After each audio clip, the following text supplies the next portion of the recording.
Hi, I'm Melinda, founder here at Lessons Up. Welcome to Advanced Job Search Strategy. I have been leading growth and operations teams in tech for the last 11 years, and before that I was a teacher.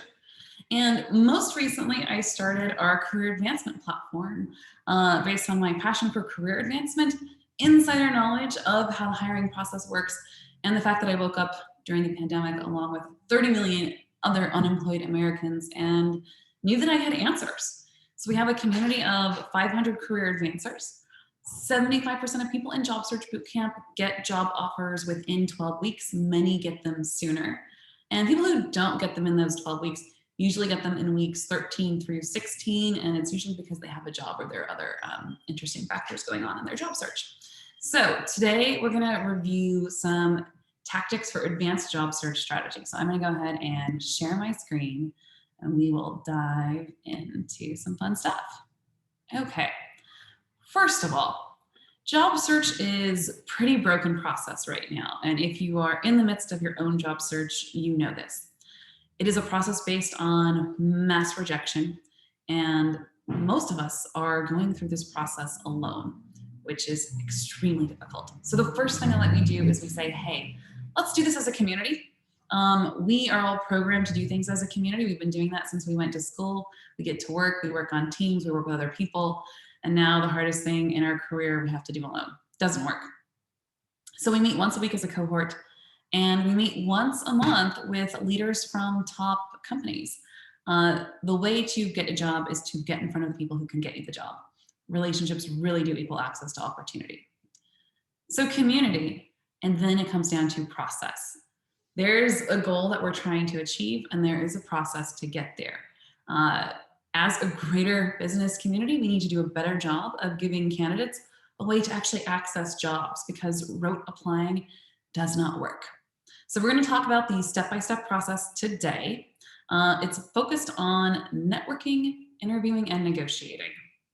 And then let's talk results. We want to make sure that you're doing things that are based on proven tactics, based on results in the real world. So all of the tactics and strategy we review today come from my 11 years hiring my own teams, working closely with recruiting and talent acquisition. And it also comes from the incredible 500 people of career advancers in our community who've been going through their job search, and we've been learning from each other along the way so that our tactics have real world uses behind them. Okay, so let's dive into the job search process. Let's talk about the foundations.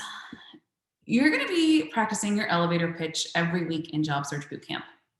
Your elevator pitch, for the purposes of networking and negotiating, is going to be 30 seconds, and it's going to end with a strong key result. Hi, I'm Melinda. I've been leading growth and operations in tech for the last 11 years. Most recently, I was a top 40 finalist out of 300,000 applicants to the Live Anywhere on Airbnb program. Boom. That would be an example of an elevator pitch that I might give to a job seeker. I chose a key result, being an applicant, something that they care about. 40 out of 300,000, the odds are pretty good that this person knows what they're talking about. When you do your elevator pitch, you're going to choose a key result that's going to impress your audience and get them excited to hear more. And that's all you're doing in that first 30 seconds, right? We do go into career direction. If you're saying, hey, I know I have skills, I know I have experience, I know I have some great things that I've achieved, but I have no idea where they fit in, welcome to the club. A lot of us are in that boat. We're actually going to take your skills, figure out what they are, what big achievements do you have, and we call those key results. And we're going to research those to find out, hey, who out there shares these skills? What jobs do they have? What jobs did they have in the past? How are they portraying themselves on the talent market? What is the winning verbiage for someone who is good with people but works in customer success, or good at stakeholder management and works in product management, right? We want to make sure that we're being really, really nuanced, because that's what's going to get you in the door. We're also going to be identifying those roles of interest, identifying the top 10 that you are the most qualified for, and then we're going to kind of go through and we're going to look at those first things on the job description to narrow in on your top 3 roles that you're going to pursue right now. So, career direction. Then we're going to optimize some profiles, your about statements and your LinkedIn profile and your resume. I don't want you to spend hundreds of dollars on this or hundreds of hours. People way overthink this. This material is designed for one thing, which is to get you a conversation. Recruiters look at your profile, whether it's on LinkedIn or a resume, for 3 to 5 seconds before they decide whether you're going to be rejected during this first round of the resume scan, right? So the thing that's going to get you in the door, it's going to be looked at for 3 to 5 seconds.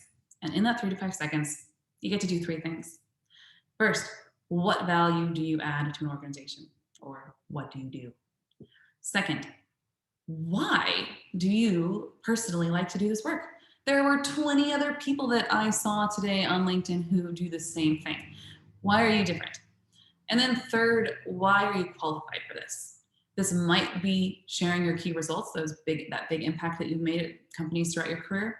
Or if you're earlier in your career or you're pivoting, then maybe it's the vision that you have, right? Or the impact that you want to make, or maybe it's your passion. That can also qualify you for a role. So we do that. And then we get into networking. This is how you're actually going to land interviews and kick off your job search. There are a few networking tactics that you are going to learn. It's going to start with your networking blurb. We're going to show you how to write one, where to post it, and how to get people coming to you who can help you with your job search. You're also going to be reaching out to leaders, employees, recruiters at companies. Remember, everyone who has a job is incentivized to refer people to open roles at their company. We're going to leverage your network, reach out to past colleagues or contacts. We're going to follow up with past networking calls as you build out your networking funnel. We might spend some time in communities on Slack, LinkedIn, maybe even Facebook, checking out jobs that people are posting about, because when they do that, they want you to go and talk to them and apply to those jobs. Oftentimes, they even want the warm referral for it, right? They want that referral bonus, whether it's a monetary incentive or just the kudos they get at their company from bringing in awesome candidates like you. As you apply to jobs, so yes, applying to jobs is still an important job search tactic, but you're applying to jobs with the goal of getting a warm referral, right? That's going to increase your odds significantly. And you're conducting networking calls. So your networking calls, you're doing all of this outreach so you can conduct networking calls, get referrals, get phone screens. As you do that, those are going to lead to your interviews, your late stage interviews, and then your job offers. And that's what happens in Job Search Bootcamp. So networking is how you get momentum in your job search, but now you're going to be in front of people and you're going to be interviewing. You need to ace those interviews and stand out from other candidates, and you can. It comes down to understanding what happens on the inside of the process so that you can leverage that and give them exactly what they want. So your very first interview for a job is usually a phone screen, and there are usually 5 questions that just about everyone will always ask in a phone screen. We're going to make sure you know what they are and how to answer them. We are going to start preparing interview stories. What are these big examples from your career that relate to the job descriptions you're applying for? And also, what are the big key results attached to those? We're going to get those written down, and anytime you have an interview story that you're crafting, make sure you're starting with that key result, because you want the person you're interviewing with to hear first, oh, I'm glad you asked about prioritizing. In fact, I recently increased our conversion rate by 3%, and we had some conflicting priorities. Here was the challenge, but when you lead with that key result, the person is interested. They're listening and they know how you fit into their organization. They're not listening and trying to figure out, is this important? Is this person wasting my time, right? Remember, when you're interviewing, if you act like the person applying for the job versus the person who is doing the job, that interviewer is going to be assessing you. Whereas if you act like you're the person who is doing the job, they're actually going to engage with you. They're still assessing, but it's a different type of assessment, right? You're still marking down what criteria you meet, but you actually have the opportunity to start building a working relationship and right away put on that hat as if you already work there. Which gets into our late stage interview prep. Everything you're doing right now to prepare for interviews, all the mock interviews, studying every possible behavioral question, technical question, okay, great. Is it working? And if it's not working, that's because you have to start preparing for the people that you're interviewing with. You need to go and understand, what does this person own at work? What does success mean to them? What are their metrics? Hey, why do I have a working relationship with this person if I'm coming in customer success or as a product manager and I'm talking to the head of sales? Like, why? What would it look like if I were to send that person a monthly report? Really get into the weeds of this, right? Start building out that relationship map of how it will work. And that's going to put you into the mindset to just humanize the process and narrow in on the stories that you need to tell in the context of why you're telling them. So if you're applying for a marketing role and you're talking to a director of sales, it's like, well, yeah, I understand that it's important for you to know exactly how many leads to expect, right? Speaking to the work that's going to be done. The best way to get good at interviewing is to practice it. So we're going to be doing mini mock interviews, interview jam sessions, and then we get to negotiating. You're going to start negotiating in a way that puts relationships first. That's actually the best way to get the best offer. And there's verbiage that you can use to hold your power at the negotiating table while also putting relationships first. You want people to feel good about working with you, feel good about talking to you and negotiating with you, right? Essentially, employment is a contract. I'm going to add value and you're going to pay me something for that value. It might be the difference versus saying, well, can you share your number first? Versus, I'm really excited to learn more about this role so I can give you an accurate estimate. I am curious what your salary range is. Or we have one person in Job Search Bootcamp who, in his phone screens, he's been saying, compensation isn't really the priority for me right now. I'm more excited to learn about this role, and I'm sure you have a competitive salary. I think he was even more eloquent than that. I'll have to go back and talk to him. Anyhow, regardless of how you do it, and there are a lot of different tactics that we will review, we'll find what's best for you, right? Because you want to be comfortable with that language. So every week we're going to meet, we're going to practice these things, we're going to review some of the standard language that's going to help you stand out from other candidates. You're going to feel what makes sense for you, what you're going to bring to the table, what energy feels good for negotiating and putting relationships first. And you're just going to do it every week. Interviewing is like yoga. You get good at it by doing it. It is just simply being in the practice of it. It also helps with the interview anxiety. It also helps with the rambling, right? So we're going to practice all of that in Job Search Bootcamp. So this is your end-to-end job search process.